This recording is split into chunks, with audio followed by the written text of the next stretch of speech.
Olá moçada, tudo bem com vocês? Dando continuidade ao nosso curso aqui da Lei 8.112, aula 72, artigo 153 até 166. E aqui ó, só uma informação para você, duas. Logo nossa apostila no ar, para você lá avaliar, comprar, tudo. E na sequência da lei, ao término da lei, nós iremos comentar exercícios que estão relacionados na apostila, então, dando continuidade ao curso. Então, o curso não acaba só com a parte teórica, né? Ele tem a parte teórica e tem também a parte de exercícios. Vamos dar uma continuidade aí. Aí diz assim, aula 72 vai falar do inquérito. Pô, nós vimos, então, que o PAD, o processo administrativo disciplinar, é lógico que eu vou ter uma aplicação das penalidades mais gravosas. O PAD pode ser usado para advertência, professor? Pode, se pode o mais, pode o menos. Lembrando também que a sindicância, uma vez que eu faço a sindicância, e ela é um levantamento das informações para uma penalidade de advertência, suspensão até 15 dias, aí eu simplesmente, essas informações podem ser usadas para que o PAD seja aberto. Lembrando que não é pré-requisito. E aí nós temos o PAD, então nós temos lá, dentro do PAD, nós temos a instauração do PAD, nós temos o inquérito administrativo, né, que é dividido em instrução, defesa e julgamento, e nós temos o relatório. E vamos falar do inquérito. O artigo 153, ele fala assim pra gente: o inquérito administrativo vai obedecer o princípio do contraditório, assegurado ao acusado ampla defesa, com a utilização dos meios e recursos admitidos em direito. Ora, gente, a lei reforça o que o texto constitucional nos fala. Qualquer tipo de processo, seja ele administrativo, seja ele civil ou penal, tem que ter as garantias constitucionais. E dentro dessas garantias constitucionais, eu tenho lá elencado o princípio do contraditório, o princípio da ampla defesa. O artigo 154, então você veja que não há muita dificuldade, né? Os autos da sindicância irão integrar o processo disciplinar como peça informativa. Então, sindicância, ela é uma peça informativa para o PAD. Quando eu faço a sindicância e percebo que a penalidade que eu vou aplicar é extremamente gravosa e ela só pode ser aplicada via PAD, via processo administrativo disciplinar, ora, essas informações da sindicância serão levadas para que eu abra o PAD. Não é pré-requisito, lembre-se disso. Então, essa peça será meramente uma peça informativa, que vai trazer as informações para o PAD. Aí diz assim, ó, parágrafo único: na hipótese do relatório da sindicância concluir a infração está capturada como ilícito penal, a autoridade competente vai encaminhar a cópia dos autos ao Ministério Público. Lógico está o seguinte, que se o PAD conclui que aquela conduta, PAD não,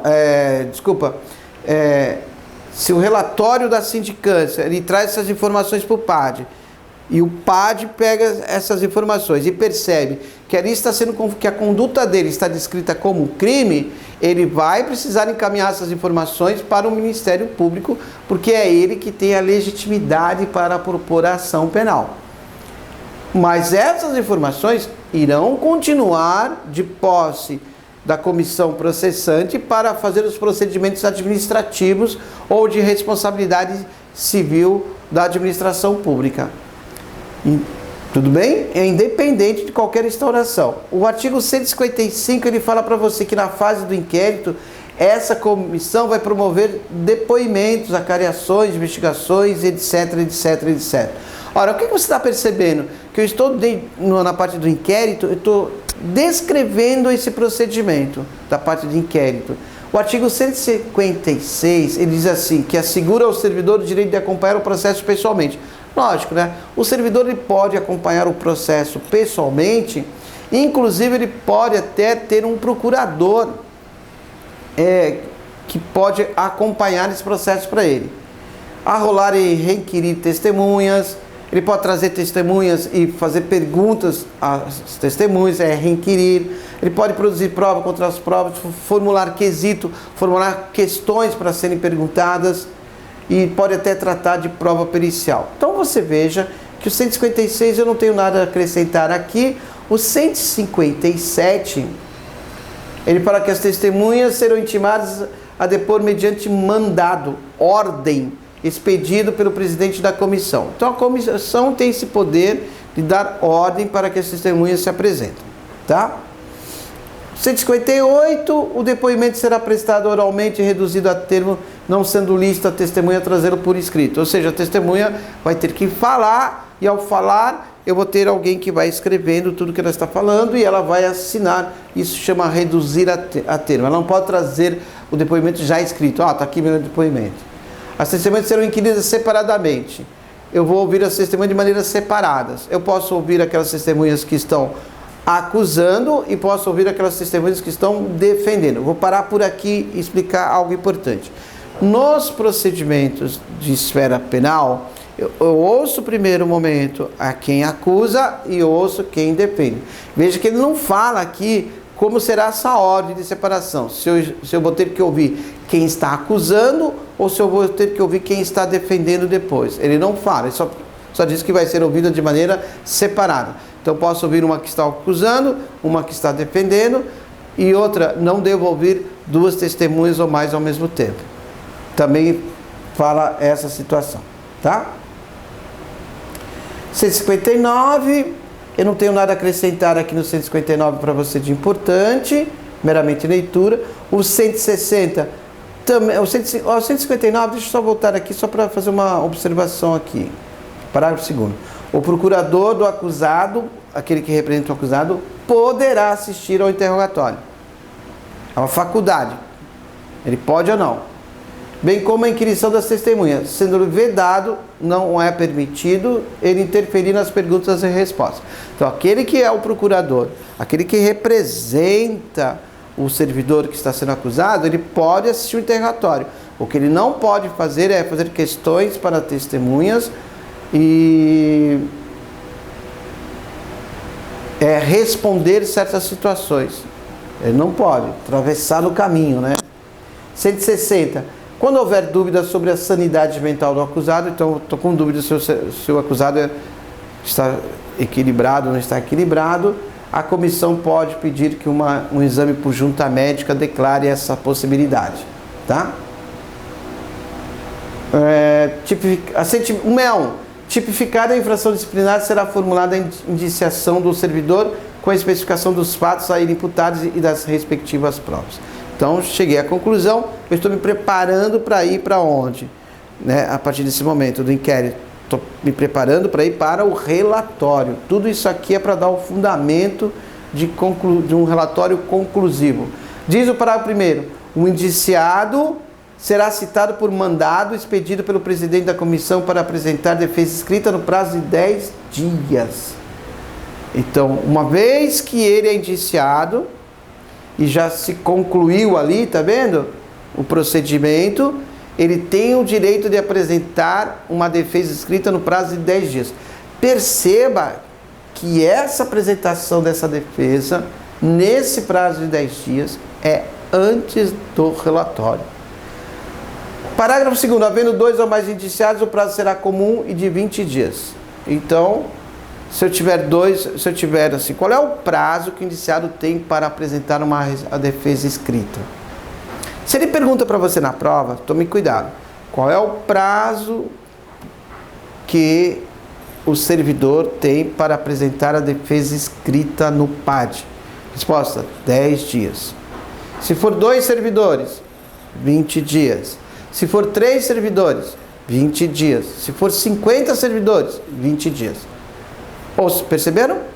Então, cuidado com essas pegadinhas, né? Porque, de repente, você pensa assim, 10 dias se for um servidor, 20 dias se for 2, 30 dias se for 3. Está errado.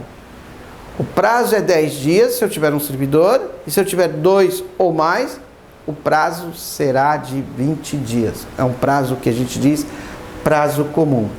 O parágrafo 3º diz assim: o prazo de defesa poderá ser prorrogado pelo dobro para diligências reputadas indispensáveis. Então, se eu tenho que me defender, mas eu preciso pedir certos procedimentos, ali diz diligências, para solidificar a minha defesa, o prazo poderá ser dado em dobro. Então, ele poderá. No caso, parágrafo 4º, no caso de recusa do indiciado em apor o ciente na cópia da citação, o prazo para a defesa contar-se-á da data declarada, em termo próprio pelo membro da comissão que fez a citação, com a assinatura de 2 testemunhas. Eu faço a citação e você tem que dar o ciente que você está recebendo a citação. Mas você fala assim, eu não vou dar o ciente. Aí a citação volta, o membro da comissão então assina, e esse momento que ele assina com 2 testemunhas é o momento que abre-se o prazo para a defesa. Tá? Artigo 162, o indiciado que mudar de residência fica obrigado a comunicar à comissão o lugar onde poderá ser encontrado. Nada a acrescentar, bem tranquilo. 163. Você percebeu então que essa aula nossa aqui, que é a aula 72, você está percebendo que ela é uma aula um pouco mais longa. Porque na verdade, o que eu tenho aqui dentro, gente? Eu tenho algumas matérias colocadas aqui de processo civil. Tem uma matéria de processo civil, aliás, algumas matérias não. Eu estou tendo uma matéria de processo civil aqui sem você saber, já falei de citação. E olha 163. Achando-se indiciado em lugar incerto e não sabido, grife isso. Lugar incerto e não sabido, será citado por edital. Professor, tá, ele fala citado, o que é citação? Citação é quando eu chamo você para responder sobre algo que estão te acusando. O que é citação? Eu chamo você para responder sobre algo que estão te acusando. Isso é citação. Quando o indivíduo está em lugar incerto e não sabido, ocorre a citação por edital. É assim, ó. Por exemplo, eu vou fazer essa citação por edital. Eu afixo lá no tribunal essa citação, tá? Aí um belo dia você está passando na frente do tribunal. Tá. Ah, não tenho nada o que fazer. Ah, vou entrar no tribunal. Entrei no tribunal. Aí, fui citado. Entendeu a lógica? É assim que funciona a citação por edital. Certo? O indivíduo, eu não sei, não estou localizando o indivíduo, eu simplesmente penduro lá no tribunal, na repartição pública, e deixo lá, achando que você vai passar um dia e vai ver. Só que aqui diz um detalhe, ó, publicar no Diário Oficial da União. Então, eu publico no Diário Oficial da União. Alguém vai ler Diário Oficial da União, gente? Tenta ler para você ver, tá? Então, eu publico lá no Diário Oficial da União, em jornal de grande circulação na localidade do último domicílio conhecido, para apresentar a defesa. Então, eu posso deixar afixado na administração pública, publicar no Diário Oficial da União e publicar num jornal de grande circulação, tá? E aqui é interessante o seguinte, ó, publicar no Diário Oficial da União e no jornal de grande circulação. Olha só, eu estou colocando como requisito aqui na lei que essa citação por edital da Lei 8.112 exige isso, Diário Oficial da União e também em jornal de grande circulação. Na hipótese desse artigo, o prazo para a defesa será de 15 dias a partir da última publicação do edital. Ou seja, se o edital foi publicado hoje, eu terei um prazo de 15 dias para me defender. Imaginando que o indivíduo, então, ele vai ler o Diário Oficial da União, ele vai ver no jornal de grande circulação que ele está sendo citado. Essa é a citação por edital. Veja, eu falei para você que a gente está trabalhando, então, a matéria de processo civil, percebeu? Algumas informações de processo civil. 164 diz assim, considerar-se-á revel, grife a palavra revel, ou indiciado que, regularmente citado, não apresentar defesa no prazo legal. O que é o revel? O revel é o indivíduo que sofre a revelia. E o que é a revelia? A revelia é você não falar, não contestar, não se defender. E aqui diz assim, considere-se-á revel, indiciado que, regularmente citado, aquele que foi regularmente citado, aquele que recebeu a citação, mesmo que não quis dar o ciente, e aquele que foi citado por edital. Então, aquele que foi citado por edital, quando acaba o prazo, aquele que foi citado por edital, ele vai ter um prazo de 15 dias para defesa. Quando acaba esse prazo e ele não se defendeu, eu, administração pública, vou entender que ele é o quê? Revel. E aí, o parágrafo 1º diz assim, a revelia será declarada por termo nos autos do processo e devolverá o prazo para a defesa. Tá? Então, cuidado, o instituto da revelia é isso, é quando você não Eu vou usar aqui uma linguagem de processo civil, quando você não contesta. Imagina que alguém fez uma ação contra você. Aí o juiz manda por despacho lá uma citação. Aí chegou a citação para você se defender. E você não se defendeu no prazo devido, você se tornou rével. Certo? É o Instituto da Revelia. Tudo bem?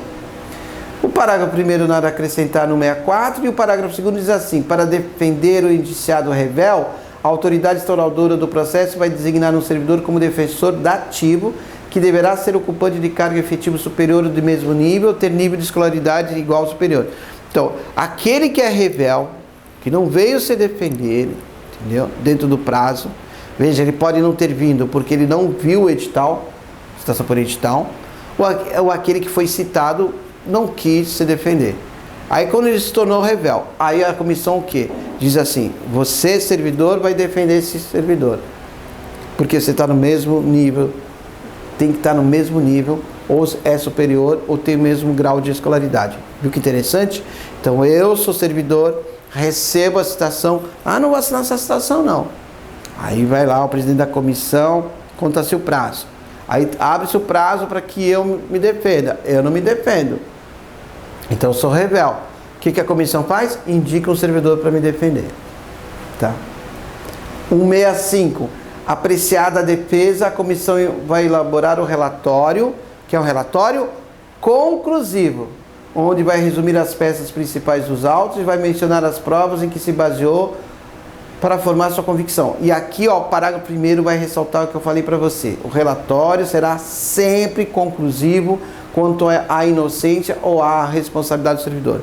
Então, grave isso. O relatório será sempre conclusivo. De novo, o relatório será sempre conclusivo. Reconhecida a responsabilidade do servidor, a comissão vai indicar o dispositivo legal ou regulamentar transgredido, bem como as circunstâncias agravantes e atenuantes. Nada a acrescentar, né? 166. O processo disciplinar, com o relatório da comissão, será remetido à autoridade que determinou a sua instauração para julgamento. Então, quem vai julgar é a autoridade que instaurou o PAD. Aquela autoridade que instaurou o PAD é ela que vai dar o julgamento. E o julgamento é sempre um julgamento objetivo. O que é um julgamento objetivo? Já falei em aulas passadas. É um julgamento com base aonde? Na lei. Tá? Exercícios. Vamos fazer uma questãozinha da Fundação Carlos Chagas, tá? Do TRE de São Paulo. Diz assim: nos termos da Lei 8.112/90, quanto ao processo administrativo disciplinar, está correto o que se afirma em: letra A. Da sindicância pode resultar na aplicação da penalidade da suspensão até 30 dias. O que está dizendo? Quanto ao processo administrativo disciplinar, está correto o que se afirma em: letra B. O processo disciplinar será facultativo nos casos de destituição de cargo e comissão. Não, o processo disciplinar não é facultativo, né, gente? Se você está abrindo um processo disciplinar, não é uma faculdade abrir. Se já tem as informações para abrir, tem que abrir. O prazo para a conclusão da sindicância não poderá exceder a 90 dias. Errado. Ao término da sindicância, apenas a advertência e a penalidade possível? Errado. Com a sindicância pode haver imediata demissão de um servidor? Errado. A sindicância não aplica demissão. Aí diz a letra A: da sindicância pode resultar na aplicação de penalidade da suspensão até 30 dias. Verdade. Lembra que eu falei 15 dias agora há pouco na aula, né? Que sindicância eu vou usar para aplicar advertência e suspensão até 15 dias. Lembra que eu falei isso várias vezes na aula. Então, não é uma correção. Só um ressalto-se aqui. Na verdade, a sindicância, a penalidade até 30 dias, eu posso usar a sindicância. É que alguns livros trazem que sindicância é usada até uma suspensão até 15 dias. Aí fica esse vácuo, daí vem lá: quando for mais que 30 dias eu tenho que ter o PAD. Tá, e de 15 a 30? De 15 a 30 também é sindicância, tá, gente? Então o exercício aqui da Fundação Carlos Chagas traz para nós letra A. Agora, olha só que interessante, uma questãozinha da ESAF que caiu na Receita Federal. Acerca do processo administrativo disciplinar, nos moldes da Lei 8.112/90, assinale a opção incorreta. Eu quero a opção incorreta. Letra A. O processo administrativo disciplinar é dividido em 3 fases. Isso é verdade. Instauração, inquérito administrativo e julgamento. Correto. Letra A está correta. Letra B. O inquérito administrativo compreende instrução, defesa e relatório? Certo. O inquérito compreende instrução, defesa e relatório. Está correto. Letra C. Tipificada a infração disciplinar, será formulada a indiciação do servidor, com a especificação dos fatos a ele imputados e das respectivas provas. E, em seguida, deve ser procedida a sua citação, para apresentar defesa escrita no prazo de 10 dias. Correto. Se for um servidor, 10 dias. Se for 2 ou mais servidores, 20 dias. Letra D. Apreciada a defesa do indiciado, a comissão vai elaborar um relatório minucioso, onde vai resumir as peças principais dos autos, vai mencionar as provas em que se baseou para formar a sua convicção e vai concluir quanto à inocência ou à responsabilidade do indiciado. O relatório será encaminhado para apreciação da autoridade competente para o julgamento. Correto. Letra E.